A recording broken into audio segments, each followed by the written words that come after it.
भारत का शिक्षा मंत्री बना। 1947 से लेकर 1957 तक इस देश का शिक्षा मंत्री एक महामक्कार आदमी, निहायती जाहिल आदमी, उसका नाम था मौलाना अबुल कलाम आज़ाद। और क्योंकि दुकानें हमारे यहाँ चलनी है कि हम एक मंत्रालय बनाए तो उसमें एक हमें दाढ़ी वाला भी चाहिए, क्योंकि बगैर उसके हमारा जो है कोरम पूरा नहीं होता। ये बीमारी शुरू से इस देश के लोगों को है, सनातनी हिंदू को है।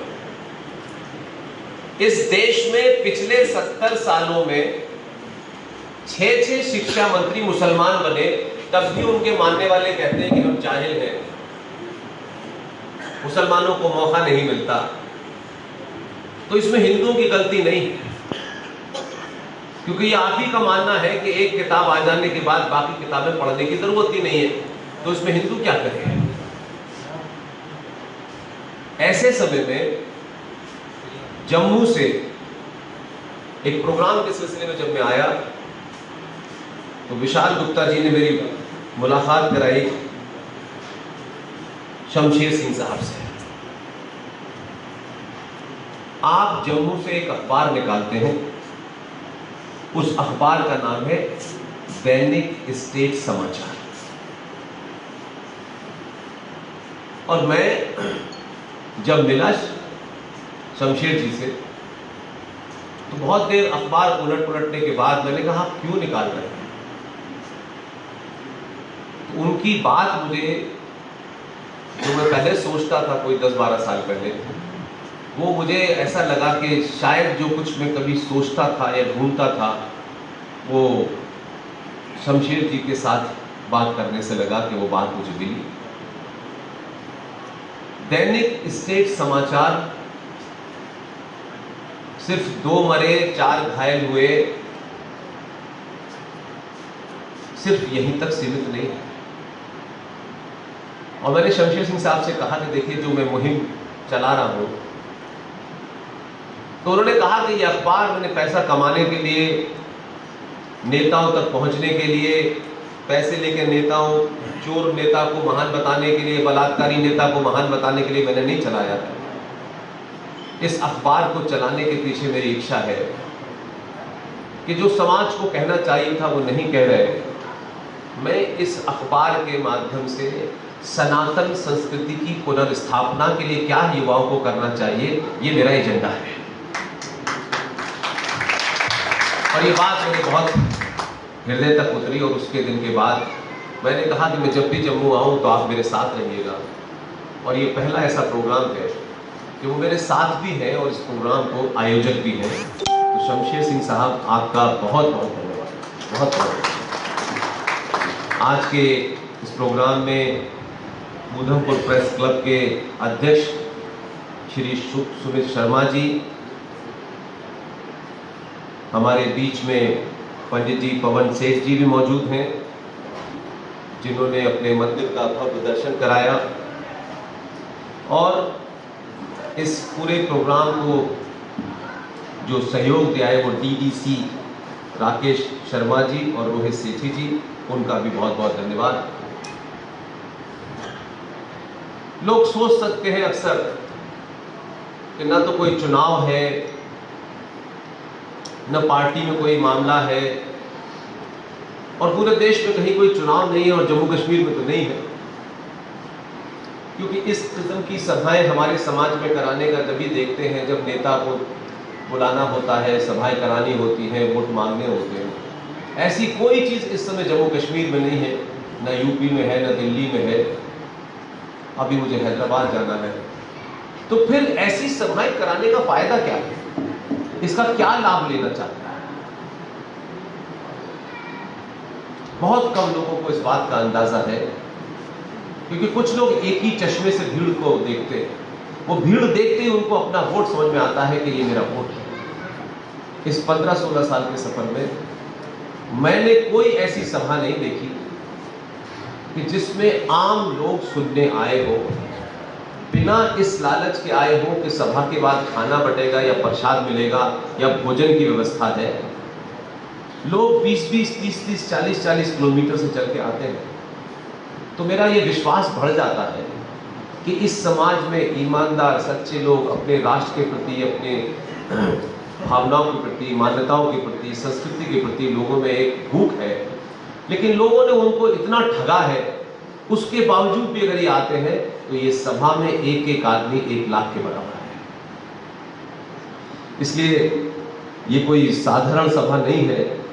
इसकी नाप तोल गिनती से नहीं होगी, इसकी नाप तोल इस बात से होगी कि आप यहाँ सच सुनने आए हैं, और वो सच जो आपको छुपाया जाता है, आपको बताया नहीं जाता, पार्टियों के अपने अपने स्वार्थ से नई नई परिभाषा आजकल लोग दे रहे हैं। कोई हिंदुत्व की परिभाषा बांट रहा है, कोई सनातन की परिभाषा बांट रहा है।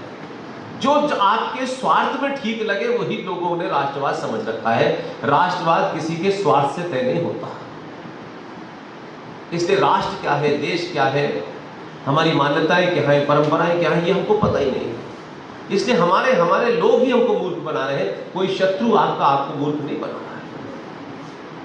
लिहाजा मुझे इस बात की भी खुशी है कि ऊधमपुर शेरों और बहादुरों की धरती है, डोगराओं की धरती है। डोगरा का मतलब होता है बहादुर, डोगरा का मतलब होता है निडर, डोगरा का मतलब होता है सच। इसलिए मुझे इस भूमि में बोलने में एक गर्व की अनुभूति है। और डोगराओं का इस जगह राजा गुलाब सिंह से लेकर के राजा हरि सिंह तक उनका राज रहा। लेकिन आज जम्मू कश्मीर में मैं एक बात की भले ही तारीफ करूं, मैं पॉलिटिकल कमेंट करता नहीं हूं कभी, ये श्रेय डोगराओं को ही जाता है कि आप 5 साल में मेरा ये काम नहीं हुआ, मेरा वो काम नहीं हुआ, वो ऐसा है, ये ऐसा है, वो फलाना है, वो ढिमाका है। ये शिकायत डोगराओं ने अपने मन में रखी, लेकिन उस सब के बावजूद वर्तमान परिस्थितियों की जो रियलिटी है, जो हकीकत है, इन्होंने फिर भी ये तथाकथित जिन्हें अपना समझते रहे हैं या समझते हैं, उन्होंने 50 धोखे दिए होंगे इनको, तब भी ना तो इन्होंने अपनी पहचान बदली और ना ही वोट डालने के लिए दूसरी जगह दी गए। आज भी वो पार्टी जो दिल्ली में बैठी है और आपके यहां भी है, अगर उसकी से है और सरकार में है तो डोगराओं के कारण है। इसलिए उनका भी हो सकता है मंचों पे बैठने की, आगे बढ़ जाना, तिलक लगाना, मंच पे बैठेंगे, ये कौन है, ये प्रवक्ता है, ये कौन है, ये एमएलए है, ये एमपी है, उन्हीं लोगों को पकड़िए। दिल्ली से लेके अगर जम्मू कश्मीर की विधानसभा में सनातनी हिंदू की ताकत है तो वो डोगराओं के कारण है। और अगर डोगराओं के साथ कोई अन्याय होता है, यानी डोगरा का मतलब हिंदू, तो ये ठीक नहीं है। अगर ये भोले लोग ये समझते हैं कि हम 5 साल में बटन वहां दबाएं जहां हिंदुत्व की बात करने वाले लोग हैं, और अगर वो वोट देने के बाद ये भूल जाएं और वो ज्ञान देने लगे कि ये भी हमारे भाई हैं, तो ऐसा ध्यान गलतफहमी में मत रहिएगा। ये बंधुआ मजदूर नहीं है। इनके प्रति जो इनकी बातें हैं, अगर उसे कोई इग्नोर करेगा तो ये अच्छी बात नहीं है। इनका इतना इम्तिहान मत लीजिए कि ये नाराज हो जाए और इनका अंगूठा कहीं और लग जाए।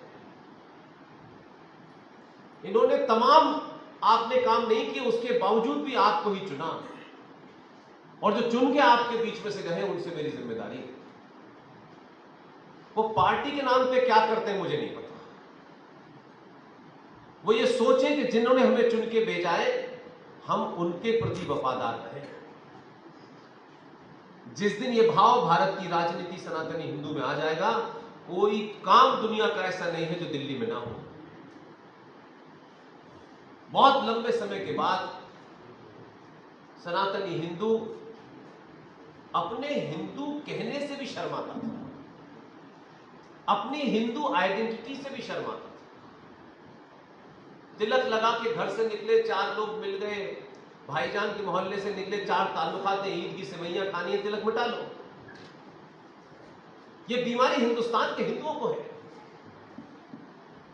आप जिन चीजों पे अपना विश्वास है, किसी को आपसे संबंध रखे अपने घर जाए। क्या कल कोई आपकी शक्ल देखने से नाराज हो जाएगा तो शक्ल बदल लेंगे क्या? आप दूसरों के कारण अपनी आस्थाओं परंपराओं को नहीं छोड़ सकते। अगर संबंध इसी बात के ऊपर है, छोड़ना है तो तुम छोड़ो, हम नहीं छोड़ेंगे। ये भाव पैदा हो। सरकारें आती हैं, कोई मैनिफेस्टो लाता है, हम ये योजना देंगे, वो योजना देंगे, इसकी एक तरीके से इसकी भीड़ लग गई है। कोई दिल्ली में साड़ी फ्री बांट रहा है, कोई चावल फ्री बांट रहा है, कोई बिजली फ्री दे रहा है, कोई पानी फ्री दे रहा है।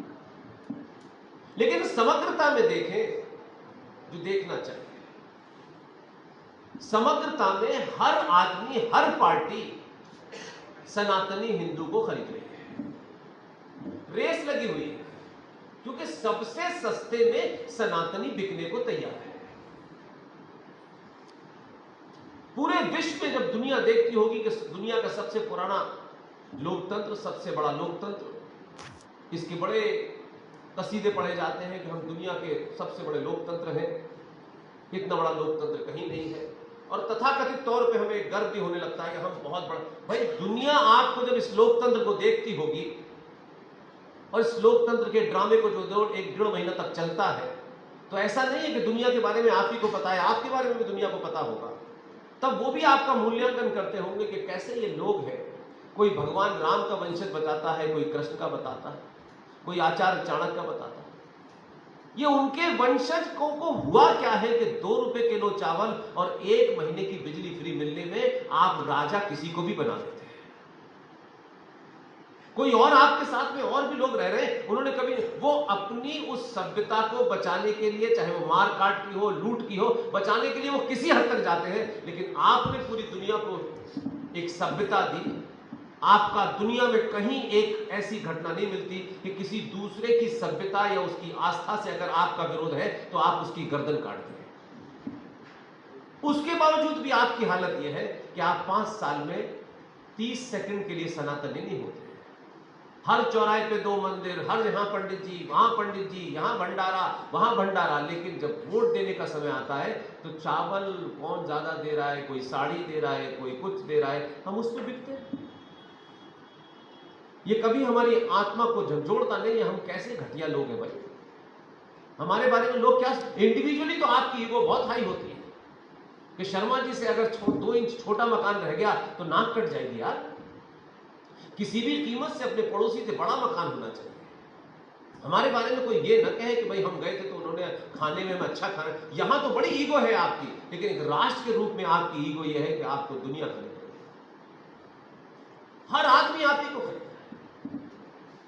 तो एक काम जो 5 साल में आपको देना था, उसमें भी आप इतना अगर मगर करते हैं। ये मैं डोगराओं की धरतियों पर इसलिए कह रहा हूं कि कम से कम पूरे देश में जो बीमारी है वो उधमपुर और जम्मू में नहीं है। वो नहीं है तो डोगराओं के घर में।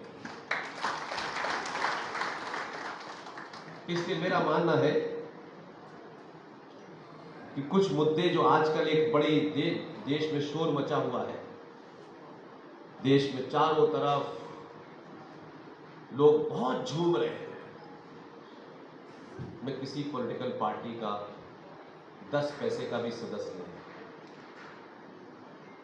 इसलिए किसी को डिफेंड करना मेरा एजेंडा नहीं है।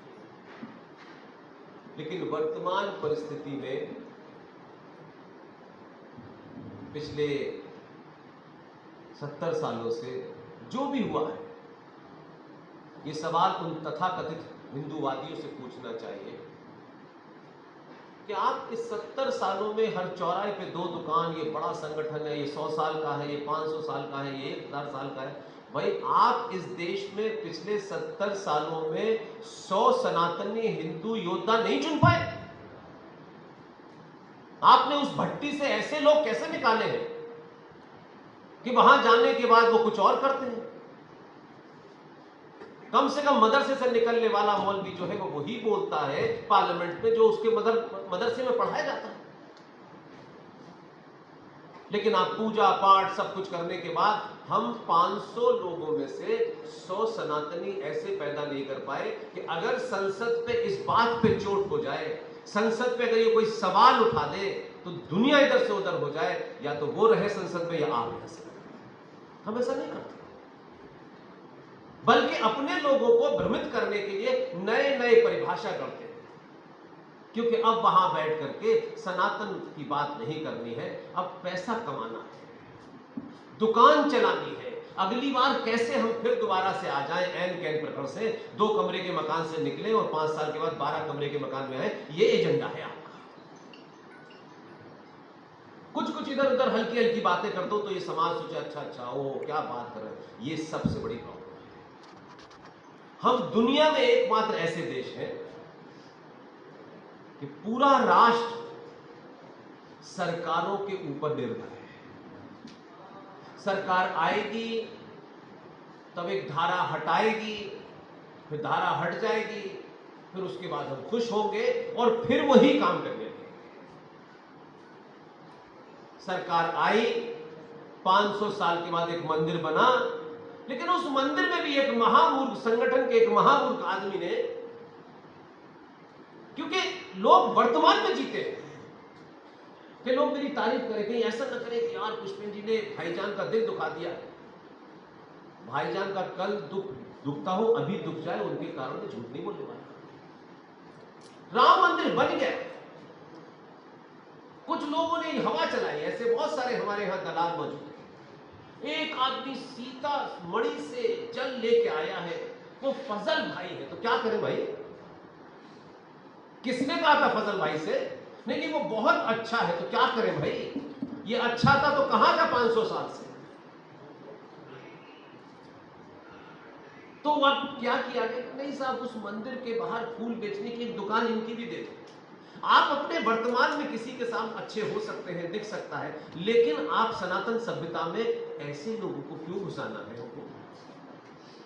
क्या दलित हैं, पिछड़े लोग हैं, वो कम थे? ये दुकानदारी चली। और एक आदमी को नहीं साहब, इसको मंदिर में यही 20 साल के बाद इस मंदिर में क्या करेगा किसी को पता नहीं। सोमनाथ का मंदिर तोड़ने के लिए लाखों लोग नहीं आए थे, करोड़ों लोग नहीं आए थे भाई, जिनकी नाजायज औलादे पार्लियामेंट से लेके और सड़कों पर लेके आग बचाए हुए हैं, जो औरंगजेब को अपना बाप मानते हैं, वो किसी पार्टी को, किसी संगठन के हो। उन्होंने तो शर्म नहीं की कि भाई औरंगजेब से हमारा क्या लेना देना है। वो तो इस बात पे फख्र करते हैं कि औरंगजेब ने कितने मंदिर तोड़े, उसको वली अल्लाह कहते हैं, जबकि इस्लाम में उसके अलावा किसी को नहीं, उसको वली अल्लाह कहने के लिए तैयार है। उन्होंने कभी अपना एजेंडा नहीं छुपाया, लेकिन हम दूसरों के लिए अपने एजेंडे को पीछे रखते चले जाते हैं। और आज आपकी स्थिति यह है कि कोई नेता नहीं बताएगा, क्योंकि नेता सच बोल देगा तो पार्टी निकाल देगी। तो प्यार पार्टी से, सत्ता से ज्यादा है, समाज से नहीं है। समाज के लिए बीच बीच में दिखावा करते रहिए। भारत आज की डेट में जो पढ़े लिखे लोग बैठे हो, go and check it again and again, आज Bharat all practical purposes Islamic state है। ये कोई नहीं बताएगा, प्रवचन देंगे 5-5 घंटे, और जो सच बोल रहे हैं उन्हीं के खिलाफ षड्यंत्र कर रहे हैं, क्योंकि उनको अपना वर्तमान बचाना है। मुझे अपना वर्तमान नहीं बचाना, कल क्या होगा मुझे उसमें लेना देना नहीं। ऐसी बहुत सारी दुकानें जहां मुंह खुलना चाहिए वहां नहीं खुल रहा है, जहां बोलना चाहिए वहां नहीं। या तो अंदर कंप्रोमाइज हो और हिंदुओं के बीच में आके मुखौटा लगा के बोलते हो भारत माता की, अपने गलेमान में झांक लिया। और संचार क्रांति के दौर में देखिए कौन कौन गद्दार आपके बीच में। आपका शत्रु ईमानदार है, वो 5 वक्त चिल्ला के बताता है मुझे क्या करना है, और उसकी अपनी किताब में जो लिखा है उस पर अमल करता है। आप किताब सजाने के लिए तो रख लेते हो घर पे, रामायण रखी हुई है, गीता रखी हुई है, हम गीता का पाठ चल रहा है, 50 दिन गीता पढ़ाई जा रही है। इन सब के बावजूद भी गीता के 2-4 लाइनें इसमें आपको लिखा है करना क्या है, वो नहीं करना है, वो थोड़ी करना है। गीता पढ़ने से संसद में नहीं पहुंचा जा सकता, झूठ बोलने और मक्कारी करने से होता है। वो किताब पढ़ता है, अच्छी है बुरी है, उस पर डिबेट हो सकती है, और वो जाने मैं नहीं उस पर डिबेट करना चाहता है, लेकिन वो उसके ऊपर अमल करता है। इसलिए संसद में उनकी गिनती कितनी है? एक बिल, एक ऐसा बिल सनातनी हिंदुओं के, मैंने इसीलिए कहा कि हर शहर में 15-20 हिंदुओं की दुकानें मिलेंगी, लेकिन जो जड़ है, जिस जड़ में दीमक लग रही है, उसकी तरफ नहीं बात करनी। पत्तों पे पानी डाल के दिखाना है सब अच्छा है, सब ये भी भाई है, वो भी भाई है, फलाने भी भाई है, और हम तो सदियों से यहाँ रह रहे थे, मिलजुल के रह रहे थे, फलाना था, दिमाग था। ये सारे नैरेटिव अपनी आप ने कायरता के बनाए। अगर मिलजुल के रह रहे थे तो कश्मीर में क्या हुआ, बंगाल में क्या हुआ, केरल में क्या हो रहा है, दिल्ली में क्या हो रहा है, हर शहर में हो रहा है, लेकिन मिलजुल के रह रहे थे। हमारी तो तहजीब एक ही है, हम तो भाई भाई थे, फलाना थे, दिमागा थे, फिर घर वापसी करो। क्या नौटंकी है भाई। अगर घर वापसी करने की बीमारी अगर हिंदू समाज को आ गई है, तो आपके समाज में जो पीछे छूट गया है उसकी घर वापसी कर लीजिए। दुनिया में किसी की घर वापसी की जरूरत नहीं पड़ेगी, लेकिन नहीं कर रहे। इसी देश की संसद ने और इसी देश के संविधान में बैठकर दिन भर बकबक करने वाले लोगों ने भारत का सनातनी हिंदू संवैधानिक पृष्ठभूमि को ध्यान में रखते हुए पढ़े तो 8वें दर्जे का नागरिक है।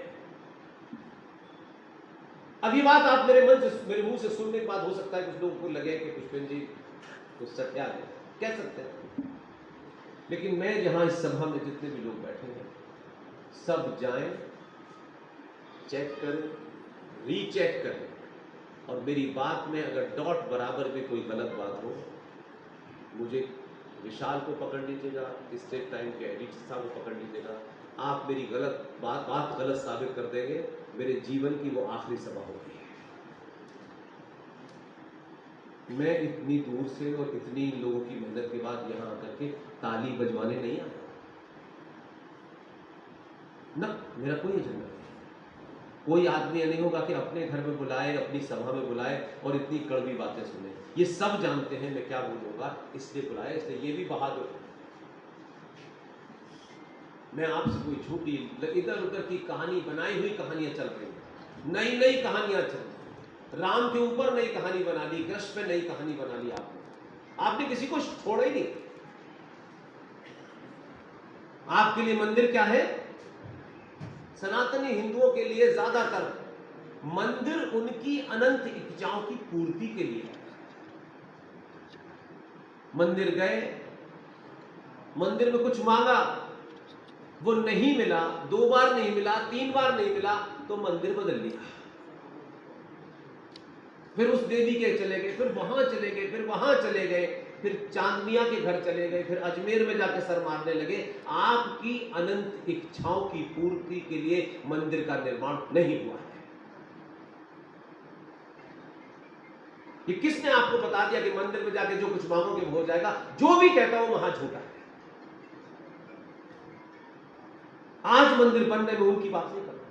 भारत की भूमि पे जो सनातनी मंदिर बने हुए हैं शुद्ध रूप से साइंस में बने हुए हैं।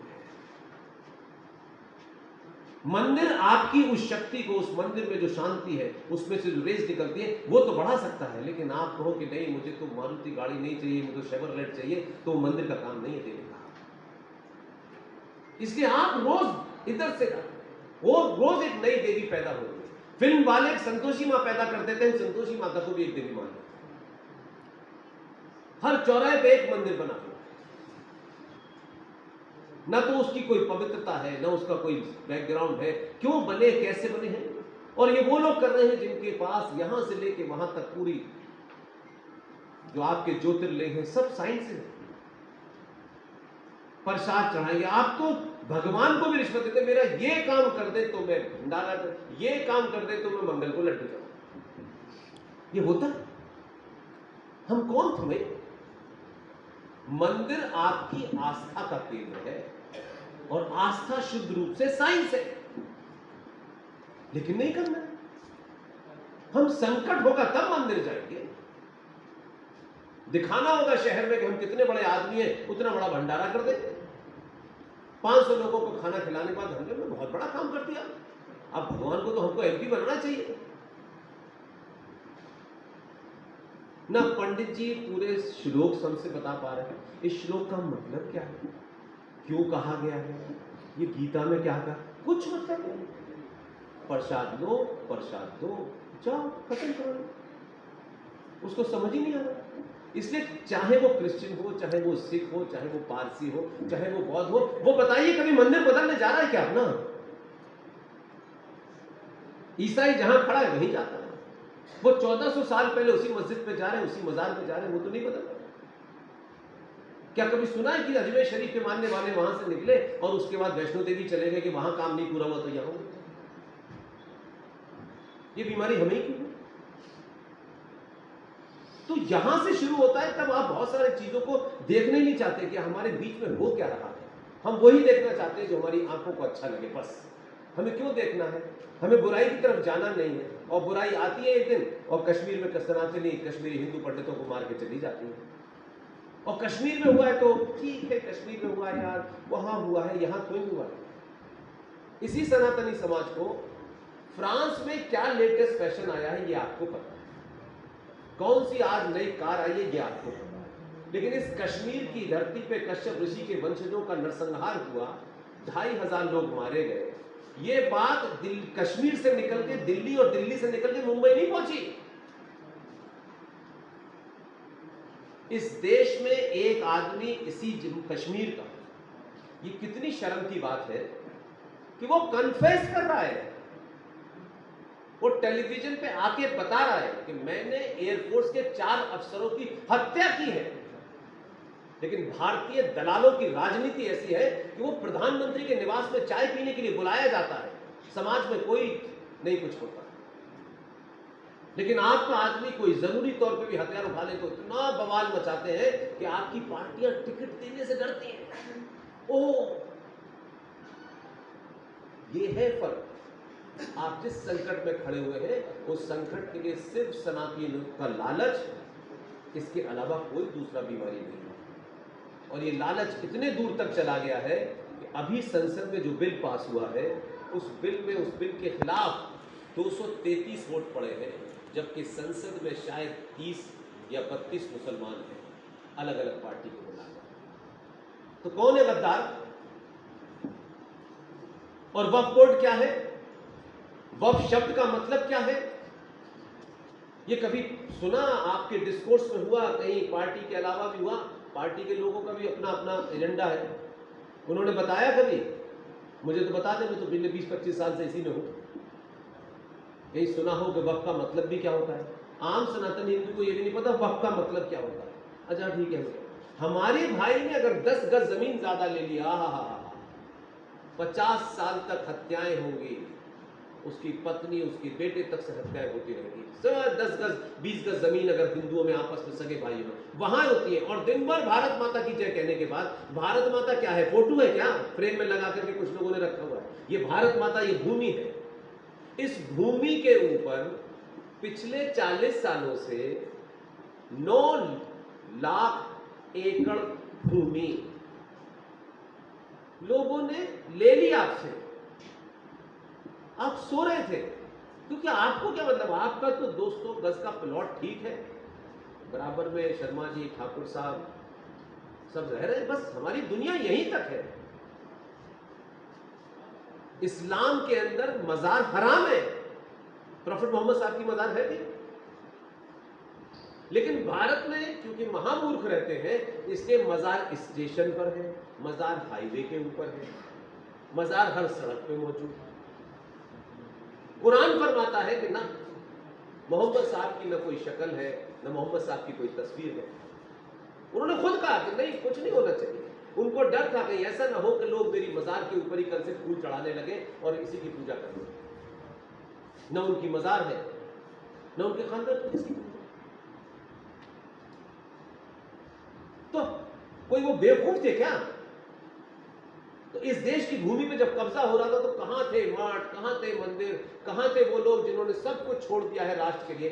भाई वो यही बता देते हैं कि हम दिन भर यही काम करते हैं कि ये एक बीमारी भारत में पैदा हो गई है, ये वक्फ बोर्ड के नाम पर जगह जगह चीजें घेरी जा रही हैं, इसका ही कहीं हम जिक्र कर देते।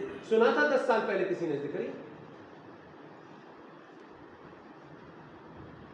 नहीं सुना, क्योंकि आपका इंटरेस्ट नहीं था। अब आपके पास यहां तक आ गई है तो आपने सोचा है, हमने वोट दे दिया है एक सरकार को, उस सरकार में 4-5 को छोड़ के बाकी क्या है दुनिया जानती है, और अब वो एक ही दिन के अंदर भारत को हिंदू राष्ट्र घोषित कर दे। लेकिन आपको अपने हिंदू होने पे पड़ोस में एहसान भाई के सामने में शर्म आती है और सरकार का मंत्री प्रधानमंत्री खड़ो के हिंदू राष्ट्र घोषित करते हैं। और घोषित करने से क्या हो जाएगा? क्या आपका चरित्र बदल जाएगा क्या? या कंपलसरी हो जाएगा क्या? या किसी ने घोषित किया था कि भारत के अंदर इस्लामिक राज्य स्थापित करना है? क्या नारे लगाए थे? लेकिन भारत इस्लामिक स्टेट बन चुका है। आप बस अपना घर, अपनी परिवार, बस खत्म कहानी, हमारा इसके अलावा है नहीं। बाकी ज्ञान बांटेंगे, ये काम मैं नहीं करूंगा, फलाना करेगा, ये वो करेगा, वो मैं नहीं करूंगा। मैं तो बस दूध में यूरिया भी मिलाऊंगा, कंकड़ भी मिलाऊंगा, बेईमानी भी करूंगा और यही राष्ट्रवाद। क्या सारी समस्याओं के लिए आप किसी दूसरे को जिम्मेदार करके अपनी जिम्मेदारी से भाग सकते हैं क्या? ये बहुत आसान बात है, ये बात कोई नहीं कहेगा आपसे। इसलिए सच वो बोलिए ना। लोग कहते हैं क्या करना चाहिए? भाई सच नहीं बोलोगे, पहली तो बात यह कि सच बोलो यार। जिस विषय के जानकार नहीं उस पर कह दो कि सरकार मैं इस बारे में नहीं जानता। लेकिन हर आदमी आजकल इस्लाम के ऊपर नई नई कथाएं ला रहे हैं। हम जहां पैदा हुए, जहां से पढ़ के आए, बगनबेरिया की डंडी मार मार के हमको पढ़ाया, तो हमको तो फंडा क्लियर है। लेकिन नए नए हिंदूवादी पैदा हो रहे हैं। इस्लाम के बगैर हिंदू अधूरा है। कौन सा शास्त्र मुझे मिल नहीं रहा? हमारी दुकान बच जाए, तुम्हारी दुकान, पुष्पेन की दुकान राष्ट्र से बड़ी नहीं हो सकती। हजारों पुष्पेन, हजारों तुम्हारी दुकान कुर्बान हो जाए, राष्ट्र की परिभाषा नहीं बदली जा सकती। कौन कंफ्यूज कर रहा है कि जाति ब्राह्मणों ने बनाई थी? मुझे बताओ ना भाई, कोई शास्त्र दिखाओ मुझे।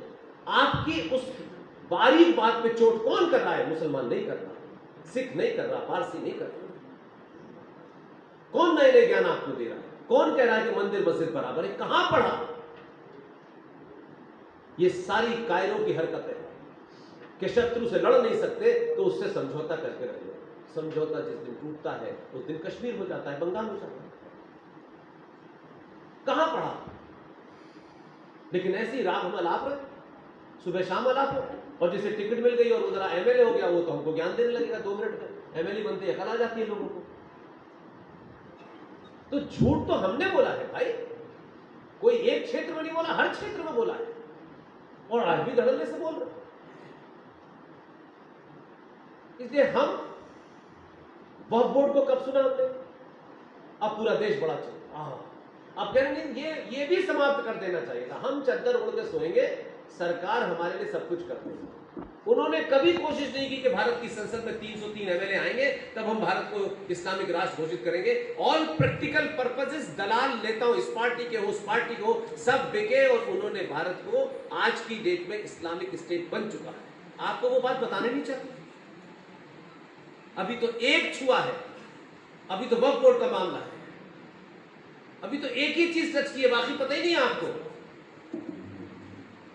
आपको तो हर दिन शौक लगेगा सुनने को, भारत माता की जय, भारत माता। ठीक है, भारत माता की जय तो है, लेकिन भारत माता की जय कहने के लिए, भारत के ये किसके कहने के लिए आप जिंदा है कि नहीं है? जिस जमीन पर खड़े वो आपकी है कि नहीं है? और आज भी संसद के तमाम कानून नियमों के बाद जब उन्होंने घेरी थी जमीन, जब वो पूरे देश में जमीन को घेर रहे थे, जहां दिल चाहे उठा के जमीन को घोषित कर देते, तो भारत की संसद से पूछा था क्या? कानून नियम के तहत था। लेकिन उस नाजायज काम को हटाने के लिए हमें संसद में लाना पड़ा। आए, फिर ये हुआ, फिर वो हुआ, फिर विरोध हुआ, फिर ये, तो वो नाजायज काम करके अपने आराम से सो रहे हैं। आप जायज करके भी आपकी स्थिति है कि कुछ होने वाला नहीं। तो कौन ज्यादा समझदार है भाई? न किताबों का पता है। जो किताब इस देश में आईएएस का जो एग्जाम देगा, उसमें एक मॉडर्न हिस्ट्री की किताब अगर आपके पास सब्जेक्ट आ जाए, मॉडर्न हिस्ट्री, आपका बेटा बेटी, आपका भाई बहन अगर आईएएस का एग्जाम दे और उसके पास मॉडर्न हिस्ट्री का अगर पेपर है, तो मॉडर्न हिस्ट्री की जो किताब प्रिस्क्राइब की गई है भारत के अंदर, जिस प्रोफेसर ने लिखी है, उसने मुझे पढ़ाया है, मॉडर्न हिस्ट्री की वही किताब चलेगी। ये प्रिस्क्राइब्ड है। अगर आपके जहन में कोई दूसरा ज्ञान है तो वो नहीं चाहिए सरकार। और उसमें अगर ये आ जाए, हिस्ट्री का पेपर लिया हो आपने और आईएएस का पेपर दे रहे हो, और उसमें ये सवाल पूछ लिया जाए कि आप एक ऐसे लिखिए छत्रपति शिवाजी को, तो मॉडर्न हिस्ट्री की वही किताब में जो लिखा है वही लिखने पे आपकी बात मानी जाएगी। अगर उससे इतर लिखा तो आप फेल हो जाएंगे। अब आप छत्रपति शिवाजी को लेकर पूरा महाराष्ट्र बड़ा सेंसिटिव है आजकल। छत्रपति शिवाजी के वंशज बता रहे हैं कि औरंगजेब यहां आया था, औरंगजेब को कोई पूछता है तो हमें क्या फर्क पड़ता है। एक महाज्ञानी उत्तर प्रदेश में थे, पद मिल गया था उनको, वो अपनी औकात भूल गए थे। वो मेरे सामने बैठ के मंच पे कह रहे थे कि शिवाजी ने बहुत सेकुलर थे, शिवाजी ने बहुत सारी मस्जिदें बनाई। तो ये क्या क्या बकते हैं वो। आईएएस के पेपर में मॉडर्न हिस्ट्री का अगर आपके पास सब्जेक्ट है तो सरकार ने प्रिस्क्राइब कर रखा है। इस सरकार की बात नहीं कर रहा, पहले से प्रिस्क्राइब है। प्रोफेसर इरफान हबीब अलीगढ़ यूनिवर्सिटी के हिस्ट्री के टीचर हैं, रिटायर हुए, उनकी लिखी हुई किताब पढ़ाई जा रही है और उसमें शिवाजी के बारे में एक ही बात लिखी है, शिवाजी एक पहाड़ी चूहा था। लिख के आएगा आपका बेटा बेटी, बहुत बड़ा राष्ट्रवादी है, छत्रपति शिवाजी से बहुत उसका खून खोल जाता है, लेकिन लिखना तो बेटा उसको तभी वही पढ़ेगा क्योंकि वो लिखा हुआ है। कभी ध्यान गया आपका? क्यों जाना है आपको, क्या लेना देना? आपकी दुकान चल रही, बस खत्म कहानी, हमको इससे मतलब है। खाली टाइम में हम राष्ट्रवाद की बात करेंगे, भारत की बात करेंगे, ये होना चाहिए, वो होना चाहिए, हम ये सब बातें करेंगे। हमको पता ही नहीं कि हमारे जमीन नीचे है भी कि नहीं, लेकिन खुश है हम 84 करोड़ है, हम फलाना है, हम दिमागा है। और आधे हिंदुओं को समझ में नहीं आता। अब तो पार्लियामेंट में आ गई बात, पार्लियामेंट में कही हुई बात कानून के बराबर होती है। वहां कोई ऐसा नहीं होता कि कोई झूठी बात कह के जो आज पार्लियामेंट में कह रहे हैं, मैं 12 साल पहले कह रहा हूं, मेरे नई बात नहीं। लेकिन मैंने कहा इसको सिर्फ अवेयर करना है। अब यकायक की पार्लियामेंट की डिबेट का अपना एक महत्व होता है, पूरी दुनिया में जाए, उसमें भी बहुत बड़ी चीज लोगों को नहीं समझ पा रहे। 9 लाख एकड़ भूमि जो वक्फ ने नाजायज तरीके से ले रखी है, उस भूमि के अलावा 22 करोड़ मुसलमान दूसरी जमीन पर रहते हैं। और ये मैं नहीं कह रहा, ये संसद कह रही है, भारत का सिस्टम कह रहा है कि भारत का जो टोटल लैंड एरिया है, यानी पूरे भारत में समुद्रों को, पहाड़ों को निकाल के जो लैंड एरिया है, उसमें सबसे ज्यादा जमीन रेलवे के पास है, फिर नंबर 2 पे डिफेंस के पास है, नंबर 3 पे वक्फ के पास है, आप नंबर 4 पे भी नहीं है, आप 5 पे। भारत माता की जय करें। अब कुछ मूर्ख हिंदुओं ने, ठेकेदारों ने क्या निकाला है, क्योंकि उनसे सवाल के कुछ उन्होंने कहा देखिए ऐसा है, रेलवे की जमीन भी तो भारत ही की है, डिफेंस की जमीन भी तो भारत ही की है, तो डिफेंस की जमीन पे घर रह बनेगा क्या? लेकिन चल रहा है। तो कौन है जिन्होंने पार्लियामेंट में आपके खिलाफ वोट दिया? पूछा कभी उनसे? नहीं नहीं नहीं, वो तो हमारी जाति का है, वो हमारा आदमी है, वो हमारी पार्टी का है, तो वो बेच दे देश को तो कोई फर्क नहीं। तो समस्या कहीं और नहीं है, अपने बीच में है, अपने लोगों द्वारा क्रिएट की गई, और वो लगातार आपको गुमराह करते हैं। इसलिए किसी भी चीज को सोचते वक्त आप सोचते नहीं है, बस ऐसे ही बोल देते हैं, हाँ सब ढोल बजा रहे तो आप भी बजा रहे। यहां आपकी मुख्यमंत्री संविधान की शपथ लेने के बाद फलस्तीन का समर्थन करती है, हिजबुल्लाह का समर्थन करती है, जो अंतरराष्ट्रीय एक आतंकवादी संगठन। आप में है हिम्मत? आप तो किसी ऐसे आदमी के साथ नहीं खड़े हो जाते जिसने बहादुरी में कुछ काम किया हो, लेकिन ठीक है उसको केस चलना नहीं, उससे नहीं मिल रहा है, हमारा कहीं टिकट न कट जाए, इसमें समाज में लोग फला देते हैं। आप अपने गुंडे के साथ, बदमाश के साथ, उसने जो किया है वो अपनी जगह, हम उसका साथ छोड़ देते हैं। नहीं, हमें उसके साथ नहीं खड़ा होना है, हमें गलत नहीं देखना है। ये बीमारी आपकी। तो सच तो बोलो यार। न मंदिर में सच बोल रहे, न मठ में सच बोल रहे, न पार्लियामेंट में सच बोल रहे, न स्कूल में सच बोल रहे, न समाज में सच बोल रहे, अलग अलग जुमले बना रखे हैं। मंदिर मस्जिद एक है, कहां पढ़ा था ये? मंदिर मस्जिद एक था तो ये 35 देश ऐसे हो गए, कहां है? मंदिर मस्जिद एक कैसे हो सकते हैं? मंदिर की स्थापना में और मस्जिद की स्थापना में जरा फर्क बताइए मुझे पहले। मंदिर हमारा फिलॉसफी ये कहती है, हमारे संस्कार ये कहते हैं कि जब हम मंदिर बनाते हैं, घर तक बनाते हैं, तो मंदिर में हमारा विशेष ध्यान ये होता है कि जब आप मंदिर की जमीन लेते हैं तो उस मंदिर की भूमि पूजा करते हैं। अब कोई कहेगा कि कैसे हिंदू लोग हैं, ये भूमि, ये हमारी फिलॉसफी है मेरे भाई। अगर इस फिलॉसफी को तुम नहीं समझ पा रहे तो तुम्हारी अकल का हिस्सा है, क्योंकि उस फिलॉसफी को समझने के लिए वहां तक जाना पड़ेगा। मैगी खाते फिलॉसफी समझ में नहीं आएगी ये वाली आपको। हम आज भी मंदिर की पूजा के लिए भूमि का पूजन करते हैं। हमारे संस्कार है, हमारी फिलॉसफी है कि इस जमीन को पवित्र करना है, फिर उसका पूजन करना है, फिर उसके ऊपर किसी मंदिर का निर्माण होता है, और पत्थरों से होता है, सब चीज से होता है। फिर हम एक पत्थर उठा के लाते हैं, चाहे वो गंगा से लाए, जमुना से लाए, कहीं से भी लाए, और फिर हम उस पत्थर के ऊपर उसको रखते हैं और अपने मंत्रों की शक्ति से ये मानते हैं कि हम मंत्रों के उच्चारण से इस पत्थर के अंदर हम प्राण डालते हैं, जिसे प्राण प्रतिष्ठा का। हम उस फिलॉसफी के लोग हैं कि उस पत्थर के अंदर अपने मंत्रों से मानते हैं कि इसमें अब प्राणों की प्रतिष्ठा हो गई, और फिर उस पत्थर को हम मंदिर के अंदर स्थापित करते हैं, तब हम पूजा करते हैं, तब वो मंदिर माना जाता है। लेकिन जिनसे तुलना कर रहे हैं, जिनसे आप तुलना कर रहे हैं, वो मस्जिद में चारों तरफ, पहले तो मस्जिद हिस्सा नहीं है इस्लाम का, पवित्र स्थल नहीं है, वो मस्जिद को खड़ा करके उसमें पत्थर रखते हैं कि समय पे फौज पे और पुलिस पे मारे जाए। दोनों में फर्क है कि नहीं फर्क? इतना सब कुछ हो गया, कभी आज तक सुना किसी मंदिर से 4 बंदूकधारी निकले और उन्होंने किसी की हत्या कर दी?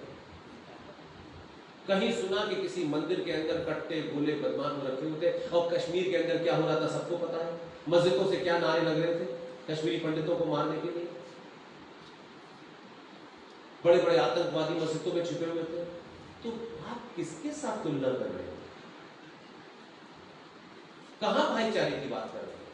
भाईचारा नहीं है ये, सिर्फ आप अपने जीवन को कुछ दिन के लिए ज्यादा सहजता से निकल जाए, इसलिए आप ये बेकार की बात कर रहे हैं। इस्लाम के अंदर सब चीज एकदम क्लियर कट है। ये जो आखिर आप जो इस्लाम देख रहे हैं, ये हदीसें पढ़ रहे हैं कि कहां पे क्या बोलना है। एक शब्द बहुत सुना होगा आपने, गज़वाए हिंद सुना है? आप बताइए, हाँ ना बताइए, सुना है? इसका मतलब क्या है? कहां पे? हाँ, तो फिर गज़वाए फ्रांस भी होना चाहिए, गज़वाए सोवियत यूनियन भी होना चाहिए। सुना कभी गज़वाए ऑस्ट्रेलिया? सुना आपने? क्यों नहीं सुना? उनको मालूम है कि महामूर्खों यहीं रहते हैं, इसलिए गज़वाए हिंद में उनको हिंदुस्तान के अंदर इस्लाम की हुकूमत नाफिज करनी है। इसलिए कहते हैं कुरान शरीफ में लिखा हुआ है गज़वाए हिंद, तो कुरान शरीफ में पूरी दुनिया में सिर्फ हिंदुस्तान में लिखा हुआ था, फ्रांस में नहीं लिखा था। चाइना में करके दिखाओ ना गज़वाए हिंद। ये यहां मूर्खों की कमी थोड़ी नहीं है। उन मूर्खों की तो गिनती है जिन्होंने 233 लोगों ने वोट डाला है, उसमें से 30 निकाल दीजिए, बाकी वो ही लोग हैं। उनको ये बीमारी अभी समझ में नहीं आएगी, क्योंकि उनको पार्टी का लॉयल होना है, पार्टी में रह के चोरी दलाली करनी है। लिहाजा इससे क्या तो पड़ता है, भारत ऐसी की तैसी में जाए, हमें क्या तो पड़ता है। कल फिर वो खोटा लगाते हैं, फिर कल चले जाए। वो कम से कम अपने उस प्रति उसके प्रति ईमानदार तो है। संविधान संविधान संविधान की इतनी चर्चा हो रही है आजकल, एक आदमी तो दिन भर संविधान लेके जेब में घूमता रहता है, लेकिन न संविधान आप पढ़ते, क्योंकि आपके समाज से ही लोग नेता बनते हैं, और नेता जिनके बीच में से निकल के जाता है उसको पता है कि इन्हें क्या चाहिए। किसी को 2 ठेके चाहिए, किसी को कोई दुकान चाहिए, उसने उसे फिलफिल कर दिया, फिर वो मस्त रहता है।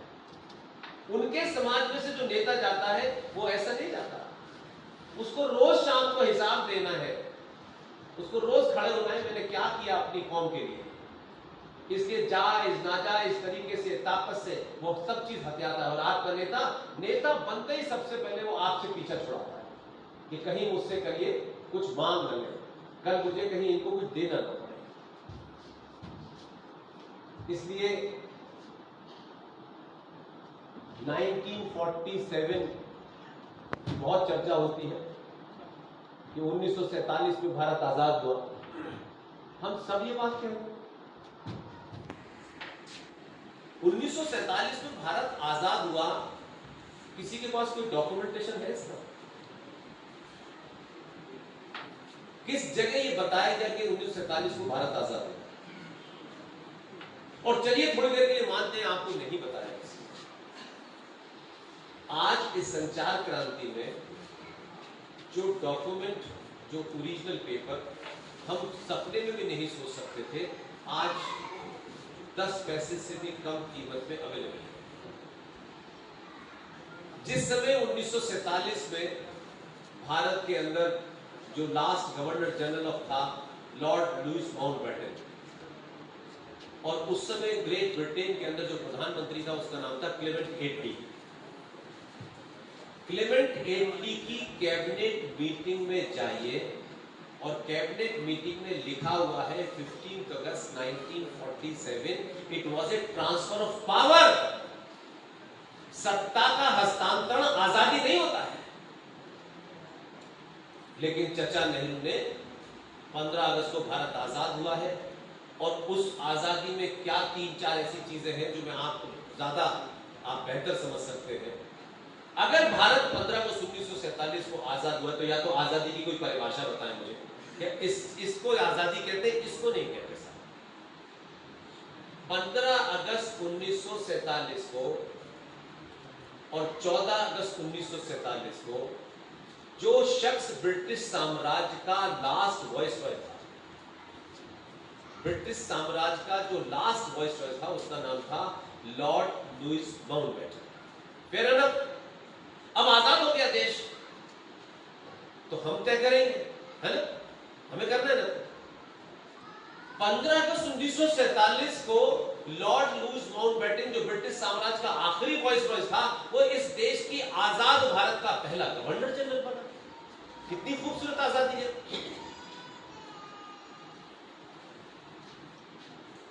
और नेहरू जी, जो आज उनके वंशज, बहुत नेहरू जी से पॉलिटिकली हो सकता है, मुझे उस पर नहीं जाना चाहता, मैं तो तथ्यों की बात करता हूं। ये आपको क्यों नहीं पता नेहरू जी ने पहली शपथ कब ली?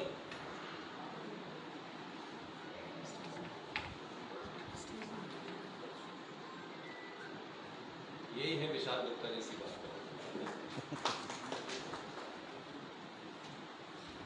नेहरू जी ने पहली शपथ कब ली थी? Yes, very good, I like it. कहां सुना? हाँ? अच्छी बात है। That was my achievement of the day।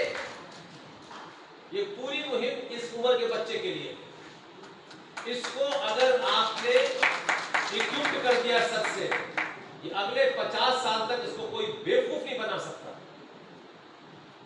ये जीवन का ये हिस्सा इसलिए लगाया कि कोई टिकट ये तो बहुत तो चाहिए भी नहीं। ये अगर यहाँ पे चिप करेक्ट हो जाए, ये ब्राह्मण है, ठाकुर है, ये दलित, मुझे इसमें इंटरेस्ट नहीं है, ये 1 लाख लोगों में खड़े होकर बोले और लोग फैक्ट पे इसकी बात ना काटे, ऐसे ही करोड़ लोग पैदा करने के लिए वही करते, कोई दूसरा एजेंडा ही नहीं। 2 सितंबर 1946 को भारत में एक शख्स जवाहरलाल नेहरू को शपथ दिलाई गई, और शपथ उन्होंने किसके प्रति ली? क्वीन के प्रति अपनी आस्था प्रकट करते हुए यूनियन जैक झंडे के नीचे लॉर्ड बॉबिल ने उन्हें शपथ दिलाई। और 15 अगस्त 1947 को वो देश के प्रधानमंत्री बने। उस वक्त लॉर्ड लुईस माउंटबेटन पहला गवर्नर जनरल था। तब न भारत का संविधान नहीं था, तो किसके प्रति उन्होंने श्रद्धा प्रकट की? संविधान तो 1950 में बना है। कोई पूछने वाला? ये जो संविधान जिसकी दुहाई दी जा रही है, ये संविधान गवर्नमेंट ऑफ इंडिया एक्ट 1935 की 99% फोटोकॉपी थी। और ऐसा नहीं, वो जब गए थे तो क्या क्या प्रोविजन कर गए, आज आपको हंसी आएगी कि ऐसा भी था, हमें पता ही नहीं था।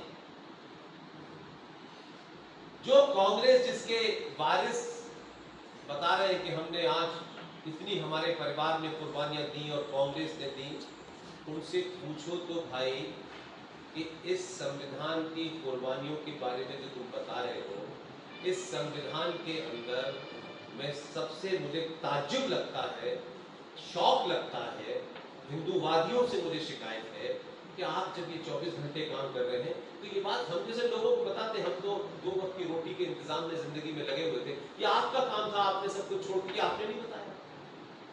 इतने ही बता देते तो हमारे लिए कम से कम आधी हमारी लड़ाई वो हो जाती, लेकिन नहीं पड़ा।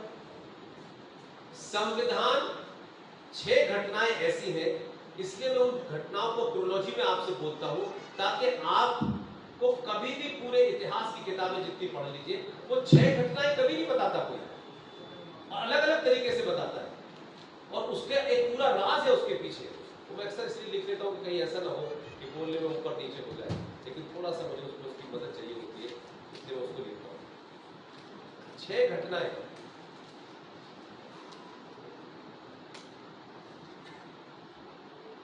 जनवरी 1946,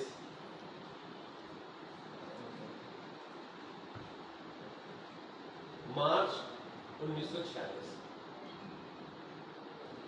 जनवरी 1946 में भारत में चुनाव हुआ,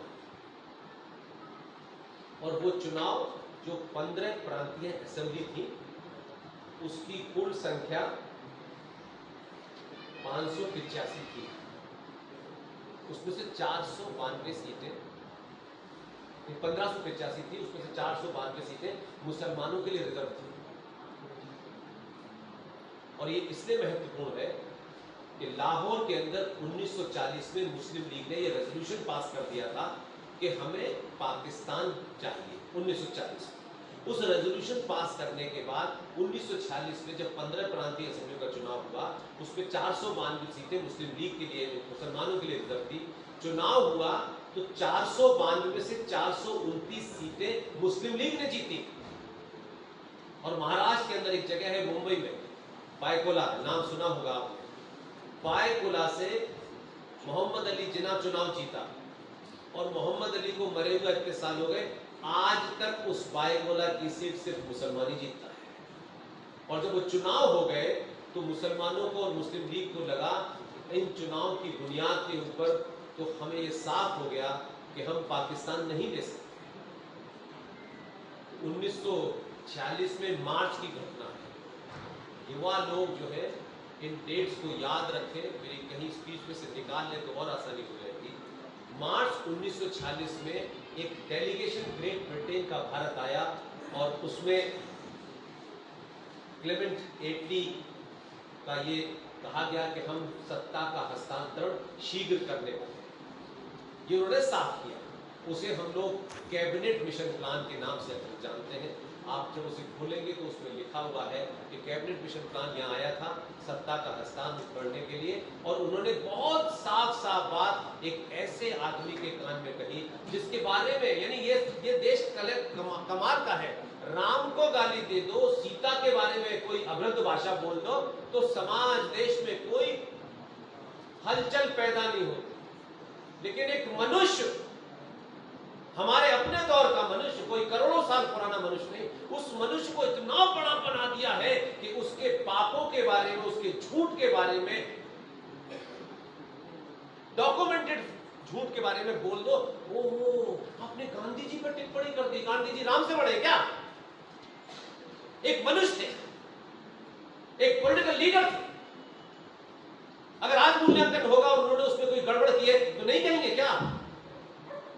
मैं यहां मंच पे खड़ा हो जाऊं, आप मेरा सम्मान करते हैं, ये एक अलग बात है, लेकिन ये अधिकार मुझे किसी ने नहीं दे दिया कि मैं आपके बीच में खड़े होकर के इस सम्मान के नाम पे कोई भी झूठी बात आपको कह दूं और आप बोल के नहीं पुष्पेंद्र जी को बोलेंगे तो ऐसे, ये नहीं हो सकता भाई। वो भी एक इंसान थे, उनके मूल्यांकन, उनके बारे में हाँ भाषा का ध्यान रखना चाहिए। वो किसी हमारे संस्कारों में है कि बड़े को बात कहे, उसको झूठी बात कहिए तो कहिए, लेकिन थोड़ा सा मर्यादित भाषा में। गांधी जी से मिले और उन्होंने कहा कि हम ये सत्ता का हस्तांतरण कांग्रेस को करेंगे, और कांग्रेस में हमारी पहली पसंद नेहरू है। तो गांधी जी ने ये बात देश में भाषण में नहीं दी कि कैबिनेट मिशन प्लान ने मेरे कान में ये कहा, ये तो कतई नहीं। उन्होंने क्या किया कि कांग्रेस पार्टी ने 20 अप्रैल 1946 को कांग्रेस पार्टी के चुनाव की घोषणा की, और 27 अप्रैल को चुनाव की प्रक्रिया शुरू हुई। अब एक तो फिल्म भी आ गई, एक अच्छी फिल्म बनाई है किसी ने, क्योंकि आजकल जो दूसरी फिल्में बनती हैं OTT पे वो इन्हीं चीजों पे ज्यादा बनती है। आप सोचो कि उस दौर के कांग्रेसी कैसे रहे हो। आज की कांग्रेस की बात छोड़ो, उनमें भी अगर कोई थे तो वो थे हिंदू सनातनी थे। लेकिन मैं फिर कह रहा हूं, वो आज मैं उनका जिक्र इसलिए करता हूं कि आज ये भाव पैदा हो, वो किसी आज वो पार्टी क्या है, उसका वर्तमान रूप क्या है, उसमें किस तरीके की बातें हो रही है, लेकिन उस पार्टी में भी ऐसे लोग थे कि उनका नाम हर मंच से लेने में मुझे गर्व महसूस होता है, क्योंकि वो ऐसे समय में ये करके गए और चले गए करके, ताकि हमारी ताकत मजबूत कर गए। जब पार्टी की तरफ से ये कहा गया कि चुनाव में अध्यक्ष पद का चुनाव होना है, तो पार्टी से नाम मांगे गए, ताकि नया अध्यक्ष बनेगा, वही प्रधानमंत्री बनेगा, तो तत्कालिक तौर पे नाम। तो पंडित गांधी जी ने खामोश। कांग्रेस पार्टी के वो महान योद्धा थे जिन्होंने अपनी पार्टी के अध्यक्ष पद के लिए 3 नाम भेजे। उन 3 नामों में जवाहरलाल नेहरू का नाम नहीं था।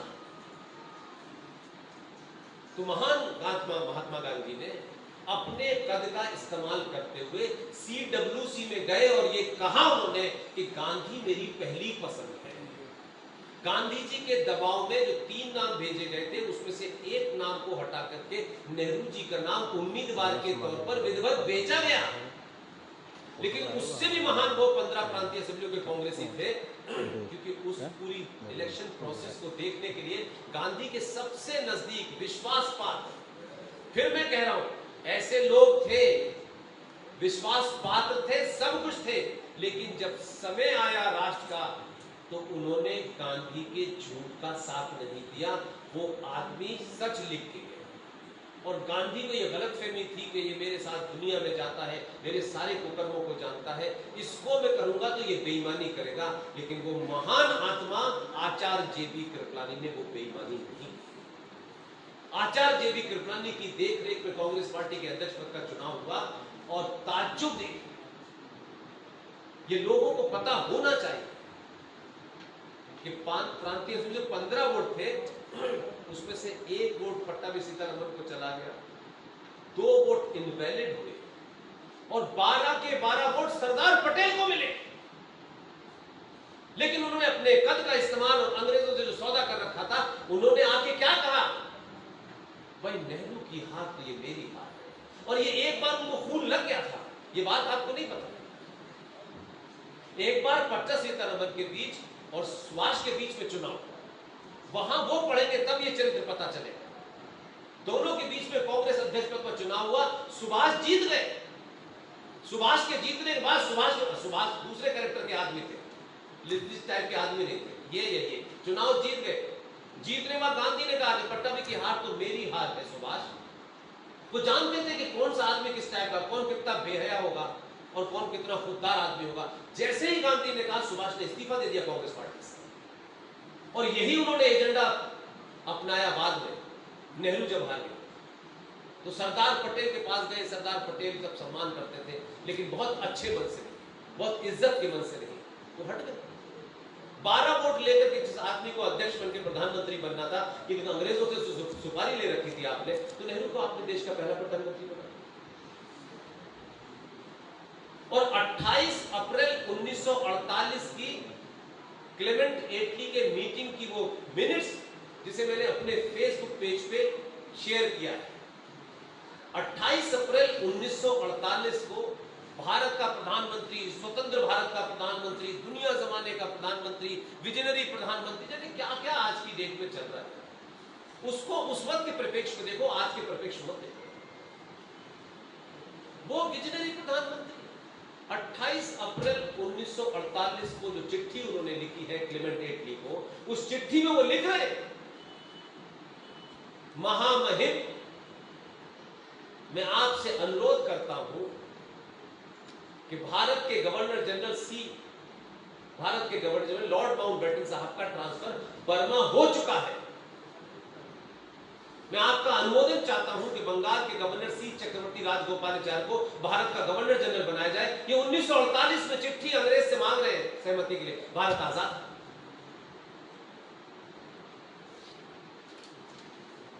और 46 में सब कुछ हो गया।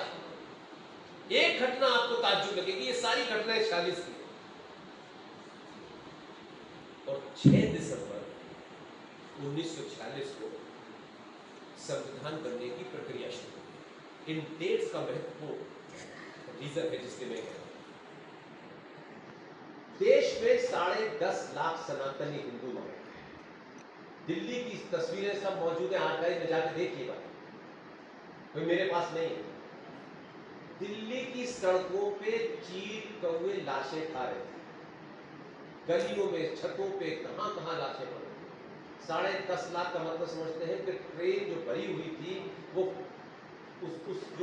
उस वक्त दिल्ली के उसमें गार्ड था ना, जो सॉरी स्टेशन मास्टर, ट्रेन रुकने के बाद वो बहुत देर तक खड़ा रहा कि इसमें से कोई उतर नहीं रहा।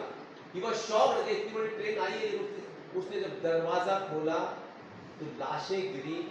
उसका बारे में बताया जाता है वो पागल हो गया। जिस देश में सड़कों पे, रेलों पे, बसों पे जगह जगह लाशें पड़ी हुई हो, उस देश में सबसे पहला काम 1947 को क्या हुआ? 11 अप्रैल 1947, 47 अगस्त में ये हो गया, झंडा फहर गया। 11 अप्रैल 1947 को न संसद बनी थी, न कोई दूसरी चीजें थी, लेकिन पहला बिल क्या आया? एक कोई ऐसा बिल आता जिस बिल से तत्कालिक तौर पे जो स्थिति थी देश की, कुछ उसके लिए कानून बनाते कि इन लाशों का क्या होगा, बॉर्डर पे क्या होगा, देश में इमरजेंसी लागू करनी चाहिए थी, सारी चीजों को ठीक करना चाहिए था, लाशों को उनके सम्मान के साथ उनका अंतिम संस्कार होना चाहिए था, जो बचे हुए लोग थे उनको ढूंढना चाहिए था। कोई ऐसी चीज नहीं, वो इमरजेंसी नहीं थी। 11 अप्रैल 1947 को यहां से आपको वो चरित्र पता चले। 11 अप्रैल 1947 को संविधान सभा ने एक पहला बिल पास किया। आप खुद सोचो, आपके घर में कोई इमरजेंसी हो जाए तो उस वक्त आप कोई ऐसा काम करोगे जो जिसकी वर्तमान 100 साल बाद भी हो सकता है, 20 दिन बाद भी हो सकता है, 50 दिन बाद भी हो सकता है। लेकिन ताज्जुब यह है कि 11 अप्रैल 1947 को देश की ये भयावह स्थिति थी, लेकिन संविधान सभा में पहला बिल मालूम है क्या आया? Hindu code bill. अगर हिंदू कोड बिल नहीं आता तो पता नहीं क्या होने वाला था।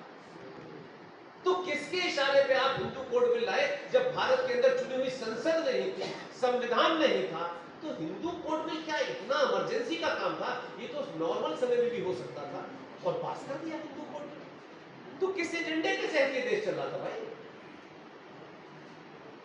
इन चर्चाओं को जब आप देखेंगे तब आपको पता चलेगा कि आपकी दुर्गति का, क्योंकि हमको सही बात नहीं पता। हजारों से ये बात आपको बता देते तो आप सोचते ना क्या मूल्यांकन करते कि क्या ऐसा हो सकता है अगर यहाँ पूरे देश में घर में आग लग जाए, उस वक्त हम ये कहें कि नहीं कल शाम को खाना क्या बनेगा। लेकिन वो भी हो। लेकिन इसके अलावा जो एक और महत्व